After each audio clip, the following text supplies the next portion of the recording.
Today's show is sponsored by the ABV Barrel Shop. The ABV Barrel Shop is located in the St. Louis metro community of Arnold, Missouri. The ABV Barrel Shop is focused on one thing, single barrels. Best of all, you can try before you buy. Head over to abvbarrelshop.com to sign up for their email and text distribution so you know what they have in stock, what classes are coming up, and who from the industry may be coming in to visit. The ABV Barrel Shop. It's where single barrels live. We are also sponsored by the Bar to Go. The Bar to Go offers traveling minibars that are no bigger than a small purse or toiletry bag. Best of all, they are fully customizable so you can create the perfect piece that is unique for you. If you own your own business, what a fun and unique way to promote what you do. Check them out online at thebar2go.com. That is the number 2 in the Bar to Go. If you have wholesale questions, call my friend Isabel Clark at 504-481-1297. Finally, we are sponsored by the Neely Family Distillery. NFD is a family-owned business that keeps ringing up awards in the spirits world. Head to Sparta, Kentucky to experience the family history, award-winning spirits, and meet the Neely family. Check them out online at neelyfamilydistillery.com. Now, on to the show. Let's drink!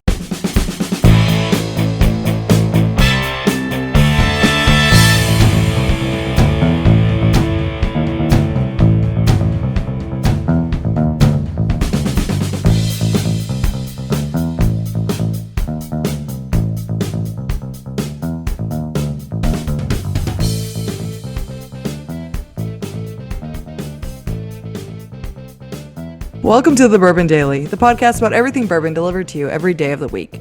Today on the show, we wonder why the media is reporting that Buffalo Trace is opening a distillery in London. I can't wait to hear more. My name is Miss Beka Sue. Please join me in welcoming my co-host Steve Akeley, along with our special guests Evan Nieters and Kathy Cool, but no Wes Harden. Oh, Wes bailed on us. What's up, gang? Hi. Hello. Hey-o. So yeah, we're going to be talking about this. Plenty of opportunity to click on stories that say they're opening a distillery in London. I don't know what they're going to be making over there. I mean, they're bourbon specialists. They can't make bourbon in London. So it'll be interesting to see. Kathy says she's done some research on this. She's going to give us all the scoop, but we're going to get to that after the break. For right now, as far as you guys know, they're opening up a distillery in London. That's the headline, and we'll leave it. The click on that story will be after the break. For right now, Beka said there's something she wanted to talk about. What is that, Beka? Yes, Steve, I told you a little bit about this incident that happened to me, but I wanted to know what is the most important thing that you guys have ever forgot to bring with on any sort of trip, vacation trip, work trip, anything like that? What's something that you go, how did I forget that? And I'll start this off with I was going to a bourbon dinner with Jackie Zykan. Yeah, we're friends. I know, it's cool. This is why this whole story is just so she could say that. Just so she could say that. Oh, I was hanging out with my friend Jackie Zykan. I was just hanging out with my friend Jackie Zykan. It's whatever. But it was at a country club over in Lexington, and I was very excited. I had tried on an outfit. I was getting ready. I packed all my things and I went to the hotel room to finish getting ready. I had to drive to Lexington. So I wore sweatpants or leggings and like a crop top shirt, and I got ready. Everything was good. And I went to put my clothes on, or my dress up clothes on, and I had forgotten my entire outfit for the country club. The whole outfit? Whole outfit. You're just going to say shoes. No. I brought 3 pairs of shoes. Okay. Well, yeah. 2 pairs of heels, my sneakers. I brought 2 purses with. I brought 3 pairs of socks. 2 pairs of underwear. Never know, you might shit yourself. So I brought all these things, and I did not bring my clothing with. And I was mortified. Luckily, your underwear was fresh though. So underwear fresh, good to go. Luckily, Jackie had an extra shirt that was long, like a long button-up shirt, because I had to wear my fucking leggings to the. This happened to me and Jackie one time when we were traveling. I had to borrow. You guys one had of to switch outfits. clothes. Yeah, her outfits. It'll happen. But luckily, that would be amazing. Yeah. Jackie and I are about the same size. Different sundress. Luckily, she had extra clothes with, or a shirt. She had one extra shirt. It was like a mustard yellow, which is not generally a color I wear very often. Sure. But I had to wear desperate. Jackie's shirt, leggings, and like ankle cut boots, and I was just absolutely mortified. And I wanted to know what's something that you guys were like, You got on vacation. You went, how the fuck did I forget to Okay. bring this with on vacation? I don't have anything really great like that because I pack way in advance to make sure that doesn't happen. The worst ever was forgetting my laptop plug-in when I was out and not knowing where to go and get one. This is in the late 90s, where they're not available everywhere. Yeah, how do you even find one? Yeah, so what I had What them do is I had the office overnight me the thing because I was doing presentations all week, so I needed that. So they did that. I got in trouble, but that was just first of many times I got in trouble at the corporate job. No, that was no big deal. I wrecked a car too in there too along the way. So Wrecked a car. Oh yeah, I did in Boston. Yeah, I wrecked a car big time. Yeah.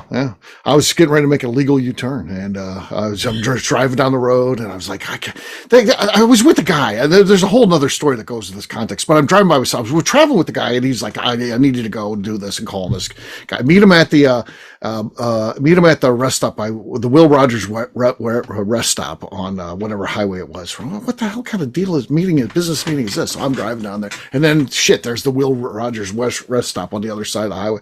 So I was like, just fuck it, I'll make a U-turn here. And there was a guy coming on the other side, and boom. And then I thought I might have killed the guy and stuff, because we had an accident. And I go running out there, to make sure he's okay. And he's like, he jumps out of his car. Just as I walk up to him, he says, "Nice fucking move." I was like, I'm just going back to my car. I'm going back to my car. Yeah. Yeah, and then the police came, and then they wrote up the incident report, and it was below freezing, and I didn't have a cell phone, and I asked the policeman to give me a ride to the payphone or to the hotel, and he said no, and then I had to walk a mile and a half down to the payphone, and then I was at the payphone, and here comes the policeman. I thought, oh, that's nice. That's so nice. I'm freezing cold. And he decided to take mercy on me. He's going to take me to my hotel. And I'm on the payphone trying to figure out what hotel I was staying at to call the guy who told me to go meet the guy at the rest stop. And he rolled down his window just enough to hand out a ticket. He said, "Oh, here's your ticket for that illegal U-turn." I'm like, fuck, are you kidding me?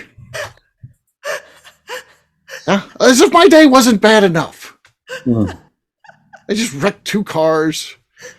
I just had to walk. And here's your ticket, in sir. 0 degree weather in dress shoes down the median of a highway. This sounds like exactly if someone was going to if someone told me a story and it was the 4 of us, I would be, and they go, okay, who did this happen to? Steve Agley. Oh, yeah. All day long. Oh yeah. I'm in a suit. All day long. I'm in a suit. And Boston people don't give a fuck. You think one of them would have stopped and said, "Hey, buddy, it looks like can I give you a All ride?" they said was, "Fuck "Hey, no." look at this fucking jackass over here. But yeah, no, they're making fun of you. Look at this fucking the dumbass in goddamn his median fucking of the highway. dress shoes Look at walking his down the fucking shoes. highway. Was he fucking from St. Louis or something? Why you got your khakis on? Yeah, that was a wonderful place. I loved it. Yeah. What were we talking about? I'm not sure. Forgetting Oh, I to pack forgot my stuff. laptop. Forgetting things. Forgetting I've to been pack. on a trip. Have you ever forgot anything? I'm back. I've remembered now. I don't think I've ever forgotten anything important. I did. My ex and I went to a wedding out of state, and he forgot his tie and his belt with for his suit. Yeah. So X number 1 or X number 2? X number 2. Checks out. Well, I just like to keep track of who's doing what. Right? He forgot his tie and his belt? 4 or 5. And he was in the wedding? Yeah. Oh, that's important. Well, it was a very small wedding. It was like he was, just standing there. Sure. He's- Sure. So It was actually their wedding. No. He's standing there with his pants falling down. Yeah. It's not my fault. It's a small wedding. It doesn't matter. Yeah. This is a small wedding. Since Right. it's a small wedding, people We're will allowed definitely to not drop our notice pants. me. Yeah. Right. Yeah. Okay. That makes sense. It was one of those things where, the bride was 8 months pregnant. Oh, God. Oh. Oh. Evan, how about you? Have you ever forgotten anything on some sort of trip? I have forgotten. So I am one of those people, like when I'm at home, I'm wearing my slides all the time, or I'm Sure. barefoot. Sure. So I tend to do this even in the morning. Sometimes when I'm getting ready to go for work, I'm wearing my slides, getting in my truck, getting ready to leave for work, and I'm like, oh shit, I need to go put my boots on. But I did that one time and didn't realize it till we were at the airport, and I was like, wow, I'm wearing slides and I have no shoes in my bag. Ooh. So I had to buy a pair of shoes when we got to our destination in Florida. Oh, wow. At least you had sandals on. Yeah, you could have I done did. It was kind of weird though, Sure. till I was able to purchase a pair of shoes. Yeah. Wearing only, and you were like a big boy. Yeah, real exactly. shoes. I was a grown up again. Yeah. Congratulations. They're like, look at the little boy walking around the airport. Yeah, I know. I felt like an idiot. Well, not at the airport. I don't really give a shit at the airport. There's 90% of the people are wearing pajamas. Yeah. Oh yeah. At least I was Rough wearing normal subject there for clothes. Steve. Don't talk about that. Yeah, I don't like that. I know. Yeah. I know. He'll I freak don't like out. that. Watch out. Yeah, I don't like that. I was dressed up in them. I also don't like people who just say they dress up for the airplane either. I don't understand that. If you're, I mean, I've flown in a super before because I'm going to a meeting as soon as I get off the plane or whatever. But there's people out there that are like, oh, you dress up when you're on a plane. Oh, what the fuck is this? 1940? Yeah, is this 1943? What? So No. you need to dress up? Why? Well, there's people wearing pajamas next to you, dude. You don't need to dress up. I'm not comfortable. I'm sorry. I gotta interject here. This coming from the dude who literally gets fucking pissed that people are in pajamas. Oh, I mean, there's people in pajamas. Oh, Why yeah. you gotta dress up? What do you want? There has to what be are a you happy supposed to medium. wear then, Steve? Just normal. Absolutely no suits. No, these motherfuckers in their goddamn sweatpants. He wants the middle ground. Yeah, I do want the middle ground. Yeah. Yeah. I agree. I'm with you, Steve. Everyone must wear jorts to the airport. It's all Yeah, you can jorts, wear your all jorts. the time. Jorts. Only Hawaiian shirts. Hawaiian shirts Must and be jorts are Tommy good. Bahama. Yeah. Hawaiian knock shorts and offs. jorts. Hawaiian shirts and jorts. Perfect. That's perfect. That's flying perfection. Yeah. We're aware. I had, of course, I was at the Bourbon Burn this past weekend, and all new audience. They're not used to seeing me. This is how I dress every day, so it's very novel to some people. They're like, "Oh, that's a really cool shirt. Look at that. Look at that pattern." I'm like, this is what I wear every day. Every day. It doesn't matter if it's 8 degrees outside. This is exactly what I'm wearing. I'm just fascinated by it. Yeah. New fans. Just New a fans, fascinating new guy, friends. that's Steve Akeley. Oh yes, fascinating. Very fascinating. Yeah. Steve, you know what? I think Jimmy Buffett lives with you now. He does. Yes, I think he I should does. become a beloved national treasure for my quirkiness and what I bring. Yeah. I feel like I should. So maybe instead of naming the Key West Airport after Jimmy Buffett, they'll name it after Steve Akeley. Steve Akeley. Yeah, you are the essence of him. So Yeah. They'll Colonel accidentally Steve, call it the Ackley Airport, though. Airport. Ackley Airport. They yeah, better no not. one will pronounce it right. They better not. The Ackley Siri Airport. doesn't. Siri doesn't. She doesn't know. She doesn't. She gets a lot of stuff wrong though. So The old AKL. We'll find Yeah, an but be nice AKL. to Siri because when AI takes over, she's going to remember. Always be nice. I am always very, very specifically nice to my Alexas, Siris, whatever, because guess what? Not trying to die from a fucking computer. yeah, this is true. Doesn't On sound that fun. note, it is time to drank. What is everyone drinking? Let's start with Neaters because he looks puzzled that we're actually drinking on this show. Yeah, that's weird. It's different, new format, I guess. Drinking Yeah. on the show. I wasn't expecting that. That's odd. Well, we're talking about Buffalo Trace, so I'm just going to open some Buffalo Trace. Okay. I think good. there was a combination there. There was 3 to the left, 2 to the right, and then pop. So yeah, that was It Yeah. had a little reverb to it, too. Yeah. This is allocated. Don't, you can't get the code. You'll know how to open this. This is highly coveted. highly coveted. Highly coveted. Pay $25 for this. You got to be careful. Becca, what do you got? I have got some Deer Hammer. It is their single malt a port cask finish, sitting at 100 proof. Okay. Let's see. Oh, I think that took the lead. Like glued in there? Yeah, Thunderous. It was Thunderous. clean, no squeak. Yeah, I think that's she a good might one. have hit herself in the head a little bit there, though. But other than that, other than a slight head injury, she's okay. It was I think it's worth it. Yeah. No. Kathy, what do you got? I'm going to pull out some E.H. Taylor. Okay.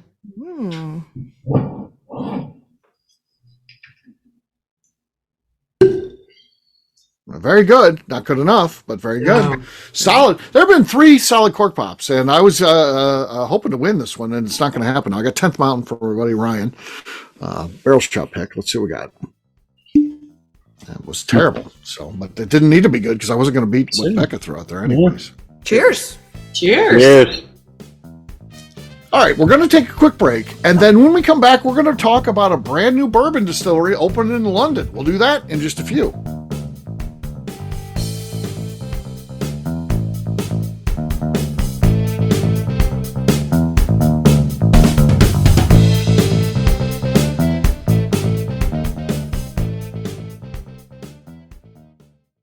Okay, let's talk about the people that make these shows happen. First up is the Stave and Thief Society. Via their in-person class at Moonshine University in Louisville, Kentucky, the Stave and Thief Society is the place where you, a bourbon enthusiast, can expand your knowledge and emerge an executive bourbon steward. In 2017, I completed my executive bourbon steward certification. It's the most comprehensive bourbon certification available and connects you with an expansive network of bourbon enthusiasts and professionals. Check out the full listing of in-person and online certifications and join the society today by enrolling at staveandthief.com. We're also sponsored by the ABV Barrel Shop. The ABV Barrel Shop focuses exclusively on barrel picks. It's the job of owners Steve Akeley and Jim Fosnot to seek out distilleries that are making the best whiskey in the world, taste through their barrels, and select the ones that are off-profile in the best way possible. They have high standards and refuse to allow anything into their store other than something they would be proud to have their name on. This leads to some really awkward conversations with distilleries that can't make it, but they do it for you, their customers. Learn more about what is going on at their St. Louis-based store by heading over to abvbarrelshop.com. Last but not least, we are sponsored by Neely Family Distillery. Royce Neely is the 11th generation distiller in one of America's oldest distilling families. A visit to Neely Family Distillery takes you through family history, where you can see all the artifacts and newspaper clippings through the years from this family that started distilling in America after James Neely arrived from Northern Ireland in 1740. Today, Royce Neely and his team are crafting some of the best spirits in America. Their bourbon and absinthe offerings keep winning top honors in spirits competitions. Recently, their absinthe made history as the first platinum winner in the absinthe category at the San Francisco Spirits Competition. Neely Family Distillery is definitely a bucket list destination if you are a bourbon fan. Learn more about their spirit offerings, visiting their facility, and the awards they have collected over at neelyfamilydistillery.com.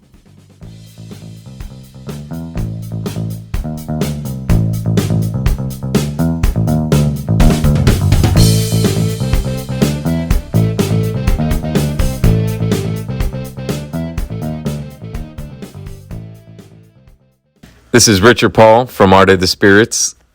Welcome to the Bourbon Daily. Welcome back to the Bourbon Daily. Today we're talking about Buffalo Trace London. Yes, we are. So every story, the headline was Buffalo Trace opens a new distillery in London, and multiple agencies picked that up. No one corrected it or anything. So I have to assume that's what's happening. Kathy did a lot of research. What did you come up with, Kathy? What's going on with this? They're not distilling anything there. It's the dumbest fucking thing. It is so dumb. It's a 2,000 square foot retail space with a tasting bar. Yeah. And you can choose from 2 stories to listen to with 4 tastes each. Okay. Going for $29.99 British pounds. British pounds. So, British pounds. Yeah. The first one, you can have the White Dog Mash number 1. Okay. B.H. Taylor Small Batch. Okay. 10-year Eagle Rare. Okay. And a small pour of an Old Fashioned. All right. The second, hopefully just as interesting storytelling session comes with Buffalo Trace, Sazerac Rye, Bourbon Cream, and a Bourbon and Ginger sample. Okay. I'd go the first one. What flight would you pick there? First one. Yeah. First. Yeah, I think first one as well. First is the one. Yeah. Oh, yeah. Also, 299 pounds converted to US dollars is $264. $29.99. $29.99. But you said $299, like $299. That'd be an expensive flight. That would be very expensive. How much is it in real life? $36.56. $36. That's not bad. 3 pour and a it's not terrible. cocktail. It's not terrible. Yeah. In a cool Not a bad place. price. Yeah, in a cool place. Yeah, I like the idea, actually. I'm not making fun of Buffalo Trace because they're just opening up a place. They've done nothing wrong. They've done nothing wrong. The reporters are just bad journalists. Right. Yeah. And the silly thing is like all of the data is exactly the same. Like every article I read, it was the same article, but in different publications. They literally released what Buffalo Trace did was they released. No one does anything reporting anymore. Yeah. They did a press release about it, and then all these places copied and pasted the press release, and then puts it into a format that's there, so it looks like it's different. What should we but it's the same. call this? So they're opening a distillery, then, right? Yeah, that's a distillery, right? That's a distillery, right? And they didn't fucking And then, I'm not sure how many of you guys read the comments underneath these stories. Oh, God. Did they, who did they assassinate here? Buffalo Trace? It was just people being fucking stupid. And obviously also not clicking the story and reading. They read the headline. And then they go to the comments. They read the headline and they went, I'm going to go in Johnny Keys. I'm going to go write something mean on this. And they're like, wow, I sure hope that Buffalo Trace knows they can't make any bourbon in London. I am very fucking positive. No, they have no idea. They don't know. Positive. Buffalo Trace is sitting around like, are you shitting me? We invested all this money. We can't even make bourbon over there? Yeah, they're like, and know what? Fucking Johnny Keys on that keyboard is what they went, oh my God, thank God he posted that in the comments. We had no idea. Mention that. Think of all the money they would have lost. Oh my God. Yeah, thank God. Those motherfuckers wrote that in the comments. He's the real hero. Trace would have had no idea. And the other comments were, well, it would sure be nice if they knew how to keep the shelves stocked in the USA as opposed to shipping it overseas. Don't you think that they already have an allocation of stuff that's already shipped over there? Exactly. There's already an allocation. No, what? How would they know that? Big fucking surprise. They have international orders that go out. Yeah. Watch this, though. They're at the cutting edge because everyone's going to do this now. There's going to be Beam London. There's going to be Heaven Hill London. Everyone's going to. It's a good idea, I think. Yeah, why not? It's a great idea. Yeah, I think it's really cool. And then the poor that poor media person over at fucking Buffalo Trace who sent out the press release without giving it a headline. Right. Fired. She's out of there. He's out of there. Whoever's out of there. Yeah. They're gone. They're like, why didn't you tell them what the fucking name of the story is going to be? Yeah. You know what? But are they? Are they just getting more clicks, though, by saying that? It's true. I'm sure they are. Yeah. Bad press isn't always... That's true. Yeah. My question is how long is it going to take for Steinkamp to run over there and try and buy a bottle? He's crunching the numbers. London Blanton's. He's crunching the numbers, saying, like, if I can make it over there, how many bottles do I need to break even on this trip? How many pounds does it cost? Right. Yeah. Conversion. Yeah. So, yeah. It's really cool. I think it's awesome. No, it's neat. Fun. Yeah. Nothing but good, but good for England. Good for England. Yeah. We got Buffalo Trace coming and some cool stories, apparently. I would be interested to hear what the stories are, but maybe someone, they'll probably end up on social media. Someone will record it or something. So we'll for sure. Yeah. So there you go. Be on the lookout. If you're ever over in jolly old England, stop by the new Buffalo Trace London and see if they're distilling. The distillery. Check out the distillery. Yeah. All right, Evan, where can people find you? You can find me on Facebook at Evan Neaters. Kathy. You can find me on Instagram at KK Cask Strength. Miss Beka Sue. You can find me on Twitter and on Instagram at Miss Beka Sue, 1K, no C's. And you can also find me at Neely Family Distillery USA, making bourbon once again in the USA. All right. For me, I'm an easy guy to find. I'm at Steve Akeley on Twitter, Instagram, or Facebook. I've got a website, steveakeley.com. We've also got a company website, abvnetwork.com. That's the one you got to check out. Everything that we do is out there. Previous shows, blogs, so much more, abvnetwork.com. Come by and see us. ABV Barrel Shop, St. Louis. You don't even have to go over to jolly old England. Just come over to St. Louis and see us. We'll let you try some whiskey before you buy it. We've got a lot of barrel picks. Again, abvbarrelshop.com. Sign up for our email and text distribution right there. Becca, anything else to say before we get out of here? I'd just like to remind the audience to please give us a 5-star review that includes comments. It helps new people find the show, which is very important to us. If you like what we're doing, we ask you please visit our Patreon page at patreon.com/the ABV Network. Great job today, gang. For our audience, we'll have a brand new show for you tomorrow. Looking forward to that. Until then, take care, everybody. See ya. Bye. Bye. Bye. Peace.